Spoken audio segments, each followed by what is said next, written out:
Un susurro puede parecer insignificante, hasta que descubres que viene de Dios. A lo largo de la historia bíblica, hubo hombres que no solo escucharon ese llamado, sino que lo siguieron aun cuando eso significaba enfrentarse al poder, al rechazo y a su propio miedo. Lo que estás a punto de descubrir no son solo relatos antiguos, son decisiones que definieron destinos, marcaron generaciones y dejaron preguntas que todavía hoy incomodan. Existe una posibilidad real de que nunca hayas entendido lo que realmente costaba obedecer a Dios en esos tiempos, y quizás por eso muchas de sus decisiones parecen lejanas o incomprensibles. Pero si logras verlo con claridad, podrías darte cuenta de que esas mismas decisiones siguen ocurriendo hoy, solo que con diferentes nombres y rostros. Antes de comenzar, ¿por qué no te suscribes y te unes a nuestra comunidad apasionada por la historia y la cultura? Aquí descubrirás relatos fascinantes, misterios ancestrales y curiosidades que han dado forma al mundo. Mientras lo haces, activa la campana de notificaciones para no perderte ninguna de nuestras increíbles historias. Moisés no comenzó como un héroe, comenzó como una vida marcada para morir. Nació alrededor del año 1526 a.C., en un momento en que el pueblo hebreo estaba sometido a una esclavitud intensa en Egipto. El faraón de ese tiempo, temiendo el crecimiento numérico de los hebreos, ordenó una medida extrema. Todo niño varón debía ser eliminado al nacer. Esta decisión no fue simplemente política, fue un intento sistemático de borrar una identidad, una cultura y una promesa. Su madre, identificada como Jocabed, tomó una decisión que cambiaría la historia. Durante 3 meses ocultó al niño, pero cuando ya no pudo hacerlo más, lo colocó en una cesta impermeabilizada y lo dejó entre los juncos del río Nilo. Este acto no fue abandono, fue una estrategia desesperada basada en fe y cálculo. Su hermana, Miriam, observaba a la distancia, vigilando lo que pudiera ocurrir. El hallazgo del niño por la hija del faraón no fue un simple accidente. La mujer reconoció que era hebreo, pero decidió adoptarlo. Esto generó una paradoja profunda. Moisés creció dentro del sistema que había ordenado su muerte. Fue educado como egipcio, probablemente instruido en escritura jeroglífica, administración estatal y posiblemente formación militar. Textos históricos como los de Flavio Josefo sugieren que pudo haber participado en campañas militares en Etiopía, mostrando habilidades estratégicas desde joven. Pero su identidad nunca estuvo completamente definida. Psicológicamente, Moisés vivió en una tensión constante. No era completamente egipcio, pero tampoco vivía como hebreo. Esta dualidad generó en él una sensibilidad particular hacia la injusticia, pero también una desconexión interna que más adelante influiría en sus decisiones. Existe la posibilidad de que vivir entre dos mundos te dé ventaja, pero también puede dejarte sin pertenecer completamente a ninguno. Alrededor del año 1486 a.C., ocurrió el evento que rompió su estabilidad. Moisés presenció cómo un egipcio golpeaba a un hebreo. Su reacción fue inmediata e impulsiva. Mató al egipcio y ocultó el cuerpo. Este acto no fue premeditado, fue emocional. Refleja un carácter que ya no podía ignorar la injusticia, pero que aún no tenía el control necesario para canalizar su propósito. Al día siguiente, al intentar mediar en una disputa entre hebreos, uno de ellos le respondió: «¿Piensas matarme como mataste al egipcio?». En ese momento, Moisés entendió que su acción había sido descubierta. El faraón buscó matarlo, y Moisés huyó al desierto de Madián. Este exilio duró aproximadamente 40 años. Pasó de vivir en un palacio a cuidar ovejas. Este cambio no fue solo físico, fue psicológico. El desierto lo despojó de su identidad egipcia, de su estatus y de su seguridad. Lo obligó a enfrentarse consigo mismo. Allí conoció a Séfora, hija de Jetro, sacerdote de Madián, con quien se casó y tuvo hijos. Su vida en ese periodo fue estable, silenciosa, incluso monótona. Pero no estaba vacía. Fue un proceso de formación interna. Aprendió paciencia, observación, resistencia. El desierto no lo destruyó, lo preparó. Puede parecer que los años donde no pasa nada son tiempo perdido, pero muchas veces son los años donde se construye lo que nadie ve, hasta que todo cambia. El punto de quiebre llegó alrededor del año 1446 a.C. Mientras pastoreaba, Moisés vio una zarza que ardía sin consumirse. Este fenómeno lo llevó a acercarse, y allí escuchó la voz de Dios. El mensaje fue claro. Debía regresar a Egipto y liberar al pueblo hebreo. La reacción de Moisés fue de resistencia. No se sintió capaz. Argumentó que no sabía hablar bien, que nadie le creería, que no era la persona adecuada. Este momento es clave para entender su psicología. No era arrogante, no buscaba protagonismo. Era consciente del peso de lo que se le pedía y de sus propias limitaciones. Dios respondió a cada una de sus objeciones. Le dio señales, le asignó a su hermano Aarón como portavoz y reafirmó su llamado. Finalmente, Moisés aceptó. El regreso a Egipto no fue triunfal. Fue confrontativo. Moisés se presentó ante el faraón exigiendo la liberación del pueblo, lo que provocó una serie de tensiones que escalaron rápidamente. Las 10 plagas que siguieron no solo fueron juicios sobre Egipto, sino también una demostración de poder frente a un sistema que se consideraba invencible. Cada plaga debilitó la estructura egipcia, afectando su economía, su religión y su estabilidad. El punto final fue la muerte de los primogénitos, lo que llevó al faraón a permitir la salida del pueblo. El éxodo no fue organizado ni sencillo. Miles de personas, con recursos limitados, salieron hacia el desierto. En ese momento, el liderazgo de Moisés se volvió esencial. No solo guiaba físicamente, sino emocional y espiritualmente. El cruce del Mar Rojo fue uno de los momentos más decisivos. El pueblo estaba atrapado entre el mar y el ejército egipcio.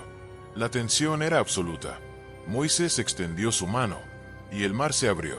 El pueblo cruzó, y el ejército fue destruido al intentar seguirlos. Hay momentos donde no hay salida visible, pero es ahí donde se define si retrocedes o confías. A partir de ese punto, Moisés se convirtió en el líder indiscutible del pueblo de Israel.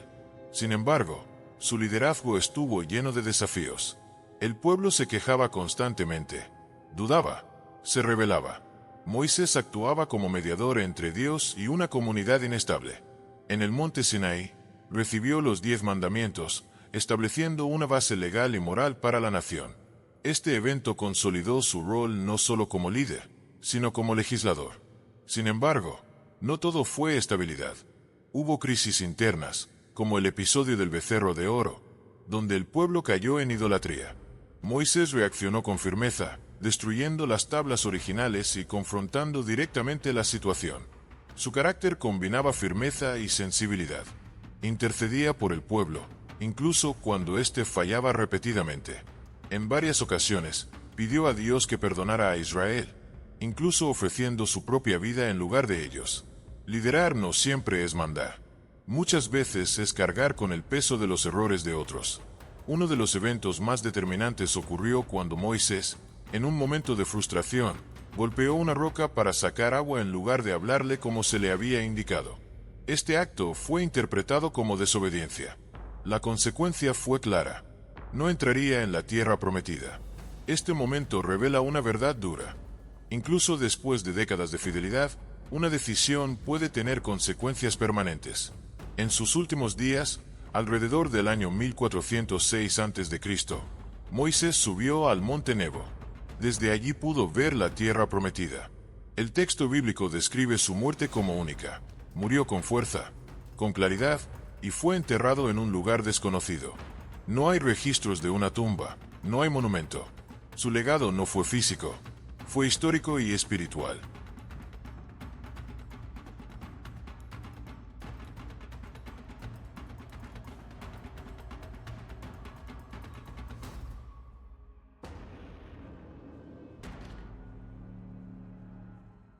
Elías aparece en la historia sin aviso previo, como si irrumpiera en un momento exacto donde todo estaba a punto de romperse. Su primera mención ocurre alrededor del año 874 a.C., durante el reinado del rey Acab en el reino del norte de Israel. No se nos da un origen detallado como en otros personajes, simplemente se dice que era de Tisbé, en Galaad. Esa ausencia de información inicial no es casual. Elías no llega para ser comprendido, llega para confrontar. Israel atravesaba una de sus etapas espirituales más oscuras. El rey Acab, influenciado por su esposa Jezabel, había promovido activamente el culto a Baal, un dios cananeo asociado con la fertilidad y la lluvia. Esto no era solo un cambio religioso, era una transformación cultural completa que desplazaba la identidad del pueblo. En ese contexto, Elías aparece con una declaración directa. No habría lluvia ni rocío durante años, excepto por su palabra. Puede que pienses que una sola persona no puede cambiar el rumbo de una nación, pero la historia de Elías comienza precisamente demostrando lo contrario. La sequía que anunció no fue simbólica. Se extendió aproximadamente 3 años y 6 meses, afectando la economía, la agricultura y la estabilidad social. Durante ese tiempo, Elías fue sostenido de maneras que desafiaban la lógica. Primero, junto al arroyo de Kerit, donde cuervos le llevaban pan y carne. Luego, cuando el arroyo se secó, fue enviado a Sarepta, en territorio extranjero, donde una viuda lo alimentó milagrosamente con harina y aceite que no se agotaban. Este periodo revela mucho de su psicología. Elías no era solo un confrontador, también era profundamente dependiente de la provisión divina. Vivía en constante incertidumbre externa, pero con una convicción interna firme. No buscaba reconocimiento, pero tampoco evitaba el conflicto cuando era necesario. En Sarepta ocurrió uno de los eventos más impactantes de su ministerio, la resurrección del hijo de la viuda. Este acto no solo consolidó su autoridad como profeta, sino que también marcó un precedente en los relatos bíblicos sobre el poder sobre la vida y la muerte. Hay momentos donde la fe no es teoría. Es lo único que queda cuando todo lo demás desaparece. El punto culminante de su confrontación llegó en el Monte Carmelo, alrededor del año 870 a.C. Allí, Elías desafió directamente a los profetas de Baal, en presencia del rey Acab y del pueblo. La propuesta fue clara. Cada grupo prepararía un sacrificio, y el Dios que respondiera con fuego sería reconocido como verdadero. Los profetas de Baal invocaron durante horas, incluso hasta el punto de autolesionarse, sin obtener respuesta. Elías, por su parte, reconstruyó un altar, lo empapó con agua en varias ocasiones, lo cual aumentaba la dificultad del desafío, y luego oró brevemente. El fuego descendió, consumiendo el sacrificio, la madera, las piedras y el agua. Este evento no solo fue una demostración de poder, fue una ruptura psicológica en el pueblo. Por un momento, reconocieron al Dios de Israel. Los profetas de Baal fueron ejecutados, marcando un punto de inflexión en la confrontación religiosa. Pero lo que ocurrió después revela una dimensión completamente distinta de Elías. Jezabel, al enterarse de lo sucedido, amenazó con matarlo. Y el hombre que había desafiado a cientos de profetas, huyó. Este cambio abrupto ha sido objeto de análisis durante siglos. Elías entró en un estado de agotamiento emocional profundo. Se internó en el desierto, se sentó bajo un árbol y pidió morir. No era falta de fe, era desgaste. Había enfrentado presión constante, peligro, aislamiento. Su mente y su cuerpo llegaron a un límite. Podrías pensar que después de una gran victoria todo mejora, pero a veces es justo después donde llega el momento más oscuro. En ese estado, fue atendido por un ángel que le proporcionó comida y descanso. Este detalle es importante. Antes de recibir dirección espiritual, Elías necesitaba recuperación física. Luego caminó 40 días hasta el monte Horeb, donde tuvo un encuentro con Dios. Allí, Dios no se manifestó en el viento fuerte, ni en el terremoto, ni en el fuego, sino en un silbo apacible. Este momento redefine la percepción del poder divino en la vida de Elías. No todo era confrontación externa, también había una dimensión interna que necesitaba ser restaurada. Dios le dio nuevas instrucciones: ungir a reyes, establecer a Eliseo como su sucesor. Esto indica que su tiempo no había terminado, pero sí estaba cambiando de etapa. En cuanto a su comportamiento, Elías era directo, confrontativo, pero también vulnerable. No ocultaba su agotamiento ni su frustración. Esta combinación lo hace profundamente humano. No era un personaje distante, era alguien que sentía intensamente. No hay registros de relaciones románticas ni matrimonios en su vida. Su enfoque fue completamente ministerial. Tampoco hay escándalos en el sentido moderno, pero sí controversias, especialmente por su papel en la ejecución de los profetas de Baal, lo cual, visto desde una perspectiva contemporánea, genera debate. En cuanto a cómo lo percibían los demás, era temido y respetado. El rey Acab lo llamó perturbador de Israel, lo que refleja cómo el poder lo veía, como una amenaza. Sin embargo, el pueblo también reconocía su autoridad cuando veía los resultados de sus acciones. Uno de los eventos más significativos hacia el final de su vida ocurrió cuando confrontó al rey Acab por el caso de la viña de Nabot. Allí denunció un abuso de poder, lo que demuestra que su mensaje no solo era espiritual, sino también ético y social. Sus últimos días no están marcados por una enfermedad o decadencia. Según el relato bíblico, alrededor del año 850 a.C., Elías fue llevado al cielo en un torbellino, acompañado de un carro de fuego. Este evento es único. No experimentó la muerte de forma convencional. Este hecho ha generado múltiples interpretaciones y ha influido en tradiciones posteriores, donde se le espera como precursor en eventos futuros. Antes de su partida, tuvo un momento clave con Eliseo. Este le pidió una doble porción de su espíritu. Elías no respondió con promesas fáciles, dejó claro que no dependía de él concederlo, pero estableció una condición: si Eliseo lo veía partir, lo recibiría. Este momento final refleja su carácter. No era alguien que entregara poder sin proceso. Entendía el peso de lo que implicaba. Entre sus frases más representativas está su declaración en el Monte Carmelo: ¿hasta cuándo claudicaréis entre dos pensamientos? Esta pregunta sigue siendo relevante, porque apunta directamente a la indecisión humana. Porque al final, Elías enfrentó reyes, desafió sistemas y vio milagros. Pero su mayor batalla no fue externa, fue interna. Y eso cambia completamente la forma de entender su historia. Y justo cuando parece que todo termina con él, aparece alguien que no solo continuará su legado, sino que pedirá más, mucho más.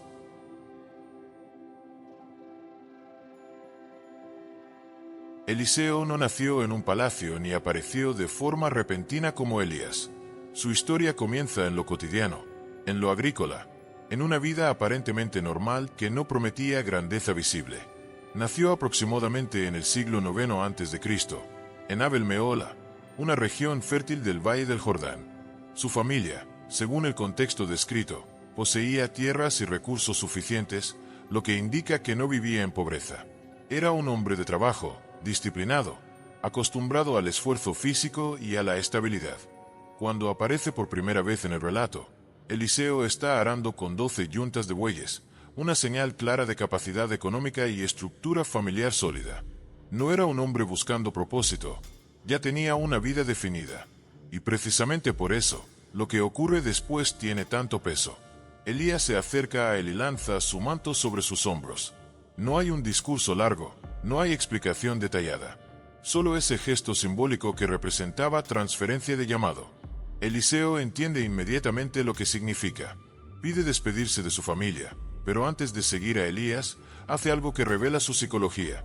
Sacrifica los bueyes con los que trabajaba y quema el arado. Este acto no fue impulsivo, fue definitivo.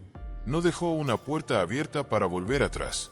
Existe la posibilidad de que quieras avanzar en tu propósito, pero sin soltar lo que te da seguridad. Y eso, como muestra Eliseo, no funciona. A partir de ese momento, Eliseo se convierte en asistente directo de Elías. Durante años, no realiza milagros visibles ni protagoniza grandes eventos. Sirve, observa, aprende. Este periodo es clave porque define su carácter. No busca reconocimiento inmediato, no compite por atención. Su crecimiento es silencioso. Las personas alrededor lo perciben como alguien constante, confiable, pero sin destacar aún. Este tipo de percepción es común en figuras que están en proceso de formación. No generan impacto inmediato, pero construyen profundidad. El momento decisivo llega cuando Elías está por partir. Eliseo lo sigue de cerca en sus últimos recorridos, negándose a separarse de él a pesar de las constantes indicaciones de que se quede. Esta insistencia no es dependencia, es determinación. Sabe que algo está por suceder. Cuando finalmente Elías le pregunta qué desea antes de partir, Eliseo responde con claridad: quiere una doble porción de su espíritu. Esta petición no era ambición superficial. En el contexto cultural, la doble porción era la herencia del primogénito, lo que implicaba asumir responsabilidad, liderazgo y continuidad. Pedir más suena atractivo, pero lo que muchos no ven es que pedir más también significa cargar más. Elías no le promete nada directamente. solo le dice que si logra verlo cuando sea llevado, su petición será concedida.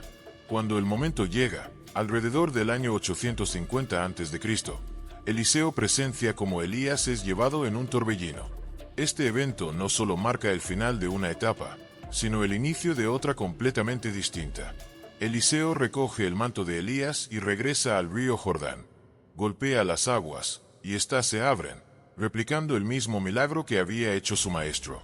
Este acto no es solo una señal externa, es una confirmación interna de que ahora él carga con la responsabilidad. A partir de ese momento, su ministerio se vuelve activo y constante.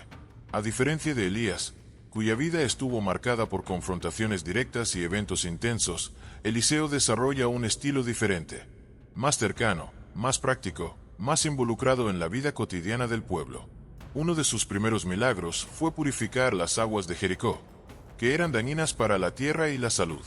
Luego, multiplicó el aceite de una viuda endeudada, salvando a su familia de la esclavitud. Estos actos muestran una dimensión social clara. No solo intervenía en lo espiritual, sino también en necesidades reales. Puede que esperes que el poder se manifieste en cosas espectaculares, pero muchas veces se muestra en resolver lo que nadie más puede resolver. Sin embargo, no todos los eventos asociados a Eliseo fueron cómodos o fáciles de aceptar.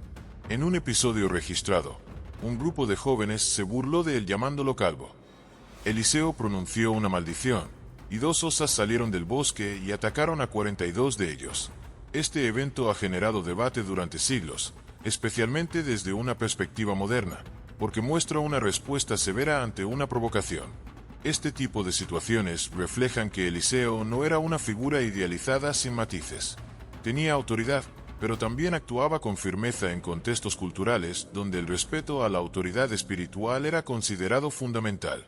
En cuanto a su comportamiento, Eliseo era observador, estratégico y menos impulsivo que Elías. No buscaba confrontaciones públicas constantes, pero tampoco evitaba intervenir cuando era necesario. Su influencia se extendía incluso a reyes, aconsejando en decisiones militares y políticas. Uno de los eventos más destacados fue la sanidad de Naamán, un comandante del ejército sirio. Naamán sufría de lepra, y aunque inicialmente rechazó la simplicidad de la instrucción, lavarse 7 veces en el río Jordán, finalmente obedeció y fue sanado. Este relato muestra cómo Eliseo operaba más allá de Israel, impactando incluso a enemigos del pueblo. Hay instrucciones que parecen demasiado simples para ser poderosas, pero ignorarlas puede costarte más de lo que imaginas. En términos personales, no hay registros de matrimonio o relaciones románticas en su vida. Su enfoque fue completamente ministerial. Tampoco se documentan escándalos en el sentido moderno, pero sí tensiones, como el caso de su siervo Giezi, quien actuó con codicia y fue castigado con lepra tras mentir para obtener beneficios personales. Este episodio muestra otro aspecto de Eliseo. No toleraba la corrupción dentro de su entorno cercano. Su liderazgo no solo era externo, también mantenía estándares internos estrictos. En cuanto a cómo era percibido, Eliseo era respetado y reconocido como hombre de Dios. A diferencia de Elías, que generaba temor, Eliseo generaba confianza. Era alguien a quien las personas acudían en busca de soluciones, consejo y ayuda. Sus últimos días no están marcados por grandeza pública, sino por enfermedad. A diferencia de Elías, Eliseo sí experimentó la muerte física, alrededor del año 798 a.C. El rey Joás lo visitó en su lecho de muerte, mostrando el nivel de respeto que aún tenía.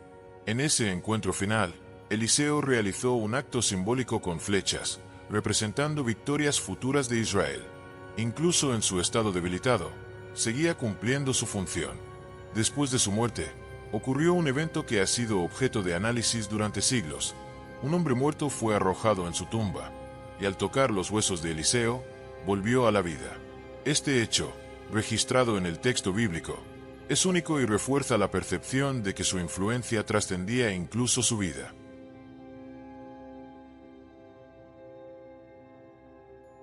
Samuel no fue formado en un palacio ni en el desierto, fue formado en silencio. Su historia comienza alrededor del año 1105 a.C., en un periodo conocido como la época de los jueces, un tiempo marcado por inestabilidad política, decadencia espiritual y ciclos constantes de desobediencia en Israel. No había un liderazgo central fuerte, y cada uno hacía lo que bien le parecía. En ese contexto, el nacimiento de Samuel no fue simplemente un evento familiar, fue una respuesta directa a una oración. Su madre, Ana, era estéril, una condición que en ese tiempo no solo era dolorosa a nivel personal, sino también social. Era vista con vergüenza, señalada, comparada constantemente con otras mujeres. Año tras año, subía al templo en Silo y lloraba delante de Dios. En uno de esos momentos, hizo un voto. Si Dios le concedía un hijo, lo dedicaría completamente a su servicio. Ese detalle es clave, porque define la vida de Samuel antes incluso de nacer. Puede que pienses que tu historia comienza contigo, pero en muchos casos, comienza con decisiones que otros tomaron antes por ti. Samuel nació como resultado de esa promesa, y cuando fue destetado, aproximadamente a los 3 años de edad, Ana cumplió su palabra y lo llevó al sacerdote Elí en el templo. Desde ese momento, Samuel creció en un ambiente completamente diferente al de otros niños. No tuvo una infancia común. Fue formado en disciplina espiritual, en servicio, en observación constante del sistema religioso. Sin embargo, ese entorno no era perfecto. Los hijos de Elí, que también servían como sacerdotes, eran corruptos. Abusaban de su posición, tomaban ofrendas indebidamente y tenían conductas inmorales. Esto significa que Samuel creció viendo tanto lo correcto como lo incorrecto dentro de una misma estructura. Psicológicamente, esto es importante. No se formó en un ambiente ideal, sino en uno donde tuvo que discernir desde muy joven lo que estaba bien y lo que estaba mal. Existe la posibilidad de que el entorno en el que creces no sea el mejor. Pero eso no define en quién te conviertes, lo que haces con eso sí. El momento que define su vida ocurre cuando aún era niño. Una noche, mientras dormía en el templo, escuchó una voz que lo llamaba. Pensó que era Elí, pero después de varias veces, Elí entendió que era Dios quien hablaba. Samuel respondió: «Habla, porque tu siervo escucha». Este evento no solo marca su llamado, sino también su disposición. No cuestiona, no duda, no se resiste. Desde el inicio, su característica principal es la obediencia. Pero el mensaje que recibe no es fácil. Dios le revela el juicio sobre la casa de Elí por la corrupción de sus hijos. Samuel, siendo un niño, tuvo que comunicar una verdad dura a la figura que lo había criado. Decir la verdad cuando es incómoda no es fácil, pero evitarla puede tener consecuencias mucho mayores. A medida que crece, Samuel se convierte en profeta reconocido en todo Israel. Su reputación se basa en la consistencia. Lo que decía, se cumplía. Esto generó confianza en el pueblo, algo que en ese tiempo era escaso. No hay registros de que buscara poder político, pero su influencia lo llevó a convertirse en juez, una figura que combinaba liderazgo espiritual, legal y social. Durante su vida, recorrió diferentes regiones de Israel, estableciendo orden y guiando al pueblo. En cuanto a su vida personal, Samuel se casó y tuvo hijos, Joel y Abías. Sin embargo, aquí aparece una de las tensiones más humanas de su historia. Sus hijos no siguieron su ejemplo. Se desviaron, aceptaron sobornos y pervirtieron la justicia. Este hecho generó una crisis en Israel. El pueblo, viendo la corrupción en la siguiente generación, pidió un rey para ser como las otras naciones. Esta solicitud no fue solo política, fue una señal de desconfianza en el sistema que Samuel representaba. Puede que hagas todo correctamente, pero eso no garantiza que quienes vienen después sigan el mismo camino. Samuel se sintió rechazado, pero Dios le indicó que no era a él a quien estaban rechazando, sino a él mismo. Aún así, Samuel advirtió al pueblo sobre las consecuencias de tener un rey: impuestos, servicio obligatorio, pérdida de libertades. El pueblo insistió. Entonces, Samuel ungió a Saúl como el primer rey de Israel, alrededor del año 1050 a.C. Este acto marcó una transición histórica, de un sistema teocrático a uno monárquico. Sin embargo, la relación entre Samuel y Saúl no fue sencilla. Al principio, Saúl mostró humildad, pero con el tiempo comenzó a actuar por impulso, desobedeciendo instrucciones claras. En un evento clave, ofreció un sacrificio que no le correspondía, invadiendo funciones sacerdotales. Samuel lo confrontó directamente. No evitó el conflicto, no suavizó el mensaje. Obedecer es mejor que sacrificar. Esta frase resume una de las enseñanzas más profundas de su vida. Puedes hacer muchas cosas aparentemente correctas, pero si no obedeces lo esencial, todo pierde sentido. Finalmente, Samuel anunció que el reino sería quitado de Saúl. Este momento no fue fácil para él. No lo hizo con satisfacción, lo hizo con dolor. Había invertido en Saúl, había creído en su potencial. Después de esto, Dios le indicó que ungiera a un nuevo rey. Samuel fue enviado a la casa de Isaí, donde conoció a sus hijos. Al ver al mayor, pensó que sería el elegido, pero Dios le mostró algo diferente. No se fija en la apariencia, sino en el corazón. Así, ungió a David, un joven pastor, alrededor del año 1025 a.C. Este acto fue decisivo, porque estableció una línea que definiría el futuro de Israel. En cuanto a su comportamiento, Samuel era firme, directo, pero también profundamente emocional. Lloró por Saúl, mostró compasión, pero nunca comprometió la verdad. Su equilibrio entre sensibilidad y firmeza lo hace único. No hay registros de escándalos en su vida personal. Su reputación fue íntegra. Incluso al final de su vida, desafió al pueblo a señalar si había actuado injustamente en algún momento, y nadie pudo acusarlo. En sus últimos días, Samuel continuó ejerciendo influencia. Murió alrededor del año 1015 a.C. Su muerte fue lamentada por todo Israel, lo que refleja el impacto que tuvo. Un detalle curioso ocurre después de su muerte. El rey Saúl, desesperado, buscó a una médium para intentar comunicarse con Samuel. Este evento, registrado en el texto bíblico, es controversial y ha sido interpretado de diferentes maneras. Según el relato, Samuel aparece y reafirma el juicio sobre Saúl. Este episodio muestra hasta qué punto Samuel era respetado, incluso después de su muerte. En cuanto a cómo lo percibían, Samuel era visto como una autoridad incuestionable, no por imposición, sino por coherencia. Su vida respaldaba sus palabras, porque al final, Samuel no necesitó hacer milagros espectaculares para impactar una nación. Su mayor poder fue escuchar y nunca dejar de obedecer. Y cuando juntas a Moisés, Elías, Eliseo y Samuel, descubres que todos fueron distintos, pero todos enfrentaron el mismo punto: decidir entre lo fácil o lo correcto.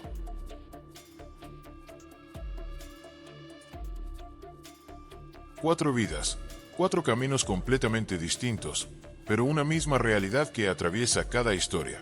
Cuando Dios llama, nada vuelve a ser normal. Moisés tuvo el poder en sus manos, habló directamente con Dios, dividió el mar y liberó a una nación entera, pero terminó sus días viendo la promesa desde lejos, sin poder tocarla. Elías desafió reyes, hizo descender fuego del cielo y humilló a sistemas enteros, pero también conoció el agotamiento, el miedo y el deseo de desaparecer. Eliseo pidió más, recibió más, vivió milagros constantes incluso después de su muerte, pero cargó con una responsabilidad que pocos estarían dispuestos a sostener. Y Samuel escuchó a Dios desde niño, vivió con integridad, formó líderes, pero vio cómo incluso aquellos más cercanos a él se desviaban. Ninguno de ellos tuvo una vida perfecta, ninguno de ellos tuvo un camino fácil, y, sin embargo, todos dejaron una huella que trascendió generaciones. Existe la posibilidad de que hayas visto estas historias como relatos lejanos, como algo que pertenece a otro tiempo, pero si las observas con atención, te darás cuenta de que el conflicto sigue siendo el mismo hoy. Porque al final, no se trata solo de milagros, ni de liderazgo, ni de momentos extraordinarios. Se trata de decisiones. Decisiones que muchas veces se toman en silencio, sin reconocimiento, sin garantías, sin saber cómo terminarán. Puede que pienses que el verdadero poder está en hacer cosas grandes, pero estas historias muestran que el verdadero peso está en mantenerse firme cuando todo se vuelve incierto. Cada uno de estos hombres enfrentó un punto donde podía retroceder o avanzar, donde podía elegir la comodidad o la obediencia. Y en cada caso, lo que estaba en juego no era solo su vida, era el destino de muchos otros. Moisés dudó, pero avanzó. Elías cayó, pero se levantó. Eliseo pidió más, y no retrocedió cuando el costo apareció. Samuel escuchó, y nunca dejó de obedecer. Y aquí es donde todo se vuelve incómodo. Porque la pregunta ya no es qué hicieron ellos, la pregunta es qué harías tú si estuvieras en su lugar. Porque si algo dejan claro estas historias es que escuchar a Dios no garantiza comodidad, garantiza transformación. Y esa transformación siempre tiene un precio. No todos están dispuestos a pagarlo. No todos están preparados para sostenerlo.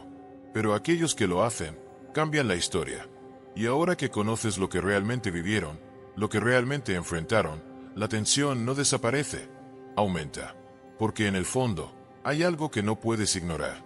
Si Dios hablara hoy, claramente, directamente, sin dudas, ¿lo seguirías, aun sabiendo todo lo que podrías perder, o todo lo que podrías llegar a ser?